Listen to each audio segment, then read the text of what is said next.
Hello, everyone. It is wonderful to be with all of you today. And I'm so thankful for the Northwest Minnesota Foundation for creating this series for our agriculture farming community in Northwest Minnesota. My name is Shauna Reitmeier, and I have the pleasure to serve as the Chief Executive Officer for the Northwestern Mental Health Center. Our main office is located in Crookston, but we serve the counties of Kittson, Marshall, Mahnomen, Norman, Red Lake, and Polk counties. Not only do I serve in this role and have had 25 plus years of experience in the mental health and substance use field, I also grew up on our family farm south of Crookston. This is such an honor to me to be here with you today, to bring the two areas of my life together and to share some information with all of you in our farming and agriculture communities. When I was younger, I didn't realize this, but I would hear my father say, "You better eat what's on your plate because it's going to be mac and cheese all winter." And when I was a kid, I thought he was just playing with us. But as I've grown and been really involved over the last several years of tying mental health, mental well-being, resiliency in our agriculture community, did it really just dawn on me that what my dad was really telling us at that time was that things were really stressful and that we didn't know what food was going to be on our plate that winter. And so I'm glad to be able to bring this information together to you today, along with some of my other colleagues. Our goal is really to just give lots of information of ways to build wellness and resiliency to our agriculture and farming communities across Northwest Minnesota.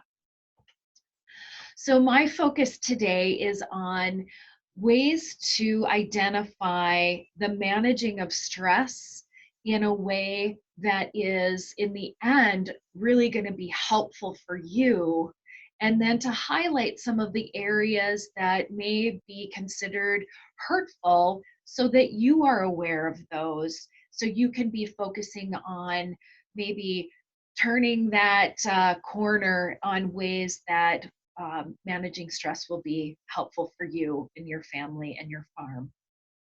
But one of the things I wanted to kick off and talk a little bit about today is, do you know when you're experiencing stress? I ask myself that question because I think we live our lives and we do things and are exposed to things every single day that we don't realize over time have been really stressful and compound on each other. We and especially during this time right now, we don't have not only have just the regular stress of managing our farms, the financial impact of commodity prices that it has on our farms and our agriculture industry, determining the weather. The weather is such a driver in so many ways because that's kind of the guidepost that tells you when you can and when you can't do a lot of things in your farming and ag business. But we've got all of these things that are happening, and we now are dealing with COVID-19, which is adding a whole other layer of stress that you may not have realized. Stress, when being exposed to stressors over and over again, we start getting a little desensitized to those stressors and don't really realize that they may be having a negative impact on your life than you maybe ever realized, because we do know that there's so many connections to physical health issues that are exacerbated by stress and managing that. And so that's part of why we wanted to talk a little bit about this today. All of these pictures here on this slide represent some form of stress. Some can be positive and some can be negative. Um, our family is definitely a positive force in our lives, but boy, it can put stressors on family dynamics when we're dealing with things that, and frankly, are out of your control in many instances. And you all may have your own stressors that are unique to you as a family that aren't listed here. These are just some examples. You know, financial issues. You might be dealing with farm transitioning. You might have parents or grandparents that are retiring from farming, and you've got the next generation that's coming in. You are dealing with, and we know this in Northwest Minnesota, right, from last season. Um, the number of farms that left hundreds of acres of crops in the field because you weren't able to get them out. And you're pulling tractors, and sometimes it's taking 2 or 3 different pieces of equipment to get, you know, other equipment out of your field. And so those are all stressors that you're dealing with. And so, you know, I kind of already answered this, but is stress positive or negative? And you know, it's both, right? So stress definitely can be positive when it becomes a motivator for you, when you can see a positive outcome at the end of whatever it is that you're doing. It can help you move forward in completing certain tasks that you have. You know, it can be that giving you that last little bit of pressure to get a certain report out the door to a funder. It could be, you know, watching that clock and watching that forecast and saying, oh, I better get out there and get that spraying done because it looks like it's going to rain in 2 days. And so lining all of those pieces up and reprioritizing what you were going to do to get certain things done. Getting that last milking done before that truck comes to take the milk. Those are all pieces that provide you with a positive stress response. So you use that because it kind of helps keep you going and motivating you to move forward. But stress can also be negative. And when stress becomes negative, it's when you start seeing that all the work that you're doing is going to result in a poor outcome. Well, let's go back to last season, right at the end of harvest.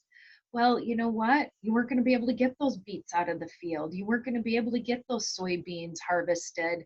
And goodness, we still have people right now this spring that are harvesting their corn crops from last year. You know, so that outcome didn't look positive for you. And so that is negative stress. Or if you see things that are going to be threatening, you know, and I think the other part that I really want to highlight, especially now it's spring, we're getting back, we're in pressure, right? We have stress. You are moving forward. You're trying to get those crops in the ground. You're planting right now, and it's the middle of May, and many farmers are just getting in the fields. But when you're trying to beat that clock, stress can become negative, especially if it's putting your safety at risk. That you're doing things quicker and you might miss steps. And, you know, I was just talking with somebody that was rushing out, you know, rushing out the door to go do something. Well, they fell and they broke their foot now. And so now they've got a broken limb. They can't get around in the way that they wanted to. And that stress of trying to keep up is something that leads in that negative stress category as well. And there's things that are completely out of your control, right? You don't know what those commodity prices are going to be.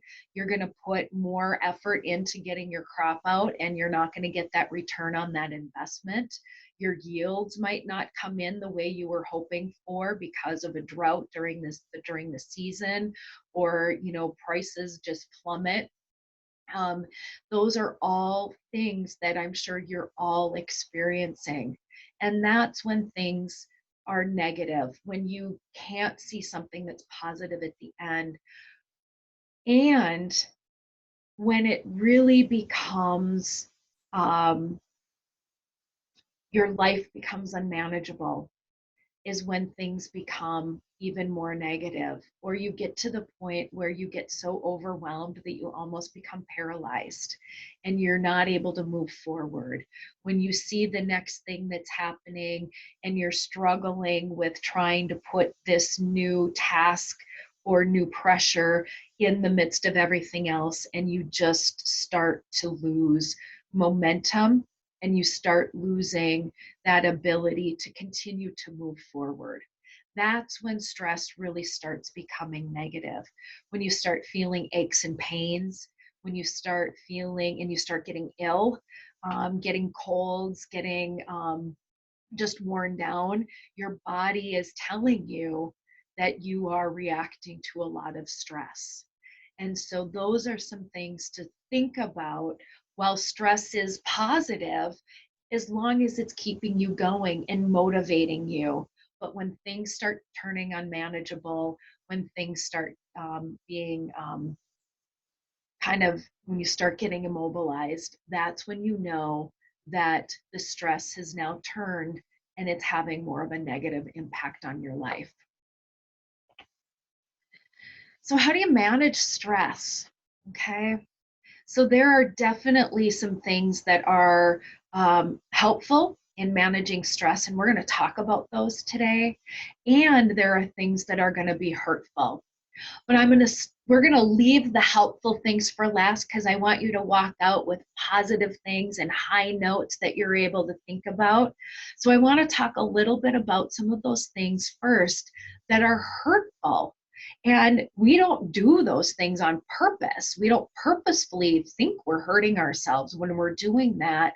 But when we think about helpful and hurtful and ourselves and our lives, we want to go down the helpful path. All right. And so I'm going to talk about some of the things that fall in that hurtful category of managing stress. And they might be things that you don't even realize that you're doing. And there's no shame to any of these. It's things that in many instances we're conditioned to do.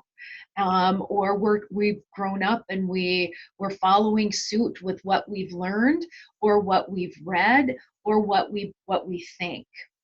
But there's kind of 4 areas that I want to talk about that are hurtful, or they're negative coping strategies when we have stress that's negative and we get to that point where things are unmanageable.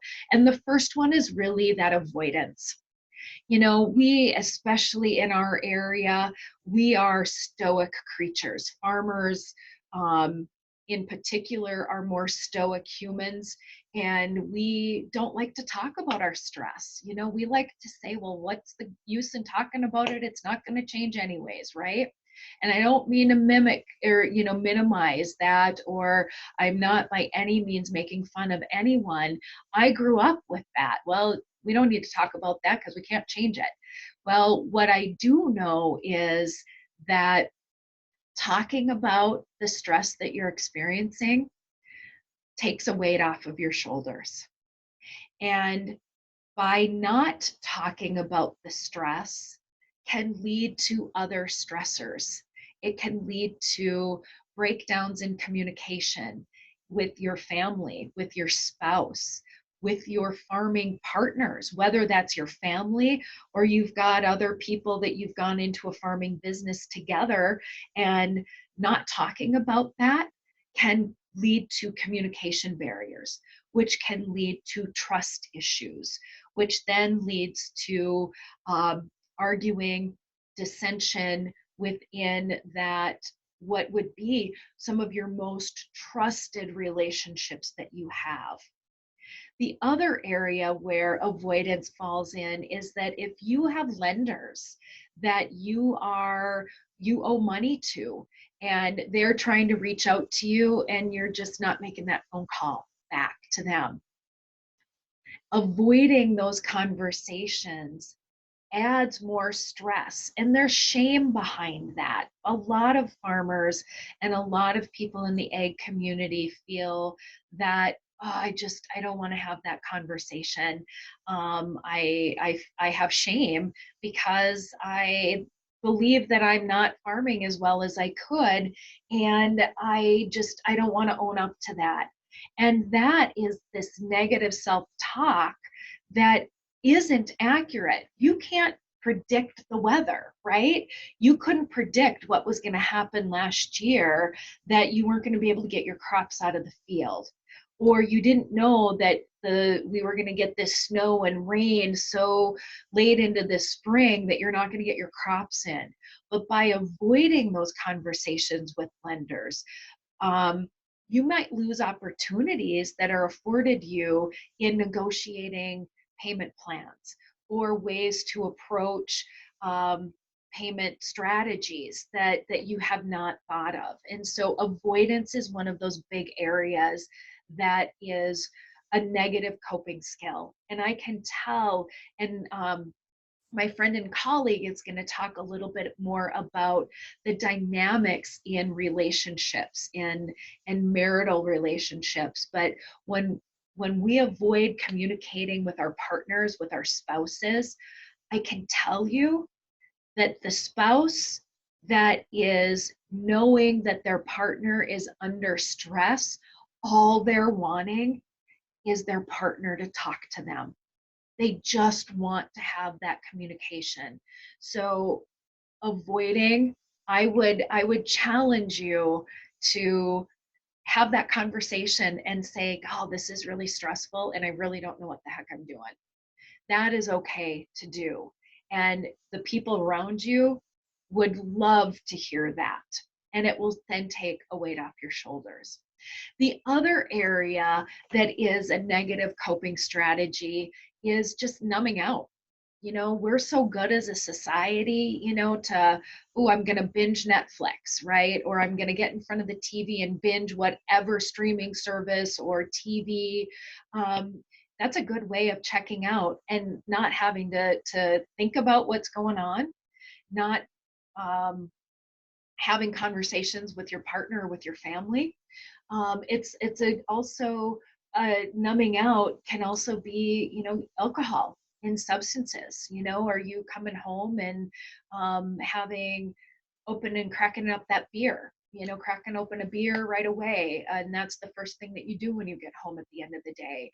Are you finding that where you might have done that, you know, just socially, you know, once a week or a couple times a week, that now it's every night? Are you finding that, oh, that beer was one, that's now two, that's turning into three every night? And it's alcohol and substances, they alter the way you're thinking. And so I don't have to think about this and I get to numb out because I have this other kind of euphoric feeling that's happening. And food is the other area, you know, sitting in front of the TV or just eating more or not eating, for some people, you know, when you start seeing those changes. So pay attention to that. Think about that. Am I avoiding those conversations and what I'm feeling by not talking and communicating, and then checking out by just sitting in front of the TV, or increasing my substance and alcohol use? Those would be some negative coping strategies. The other piece is that, you know, if you're starting to feel more anxiety, that you get that pit in the, you know, in your stomach, that you're, you know, you're sweating and you get flushed and you're feeling physically having this anxiety, or that anxiety is preventing you from taking that step and having conversations because you're so nervous about doing that. Or leading into depressive symptoms, you know, where you might have a really hard time getting out of bed, that you are, you know, having these negative self-talk loops that are kind of going on, and you get stuck in this mind loop, and hard to get out of that. And especially if you are having suicidal thoughts. When you start thinking that the end, like ending your life, is a solution to the stress, that can mean that you're in a place that you're not having rational thoughts, that you are, that is not the thinking when you're under stress. That's why it's even more important to reach out and talk to your trusted loved one. All right, so reaching out. If you're avoiding communicating, if you're starting to numb out, if you are having increased anxiety and depressive symptoms, and if you're having thoughts of suicide or self-harm, that's when you know you're kind of stuck in this negative coping strategy, that means you really want to start moving towards a helpful, positive coping strategy for yourself. My other friend and colleague, Brenda Mack, is going to be talking more on this three-legged stool model, but it really starts talking back to our connectedness and interpersonal relationships, is one leg of this stool. The way we are cognitively and emotionally thinking is the second leg of the stool, and this physical component of our body and our well-being is that third leg of the stool. And so when we talk about, back to the negative, that avoidance, it all comes with communication and having connection. Talk to your trusted loved one, talk to your spouse, talk to your priest, your minister, your doctor, or your best friend that you are that you have trust with, and putting yourself out there to start talking about what it is that you're feeling. Call it what it is. Call it that you're stressed. Call it that I don't even have words for it, if you need to. The more you get it out and you make social connection with people, the harder it is to stay inside your head and have that negative self-talk, which could lead to anxiety and depression and suicide.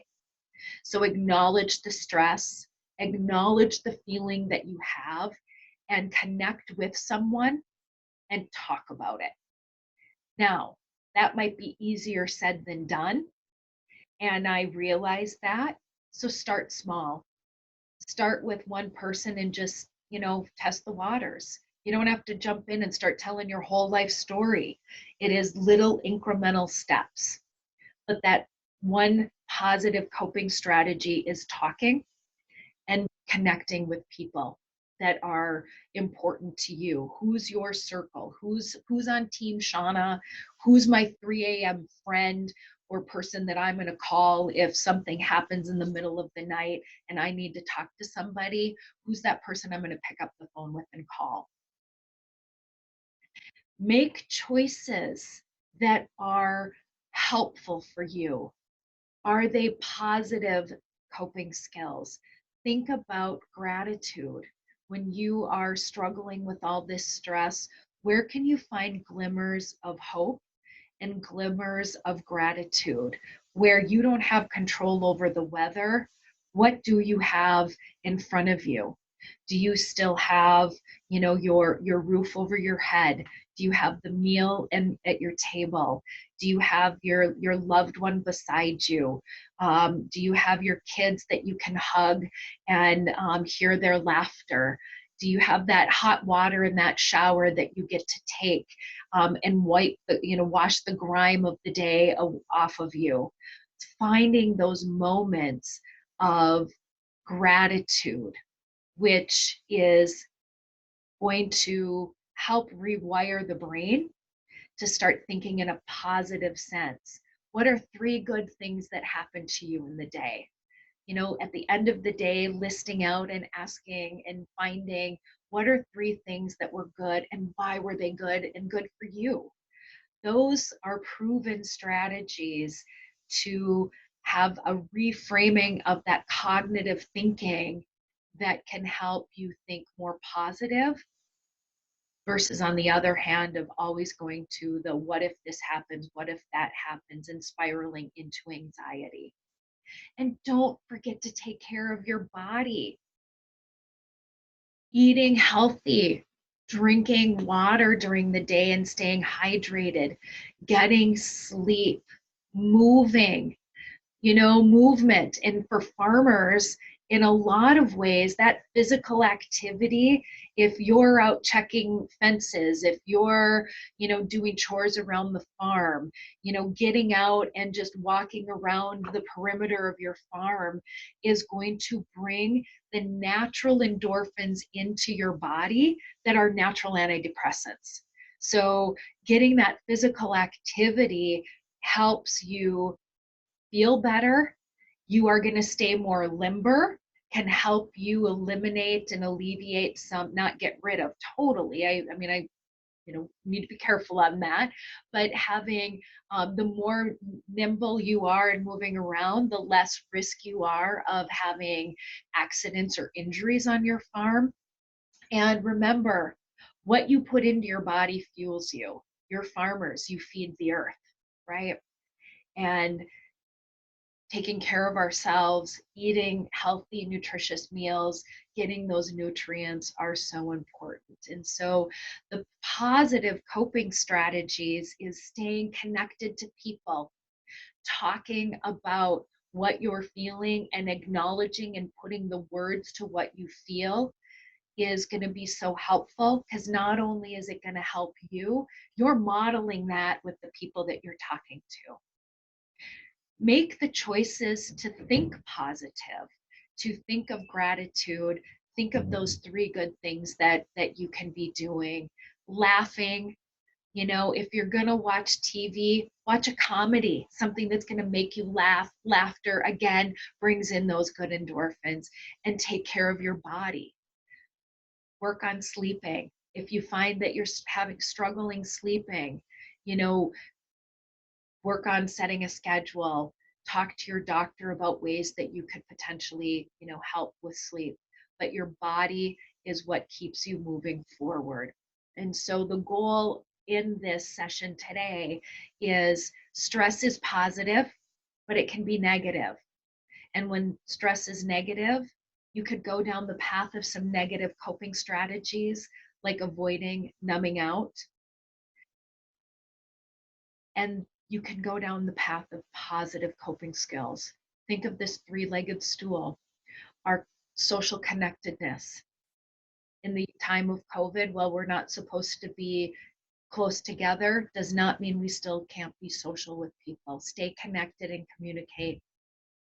Cognitively and in your emotional state, start thinking about ways that you can think of gratitude and positivity and practice that, doing some meditation, and then taking care of your body, because you are important. We need you as farmers in our communities and throughout our region.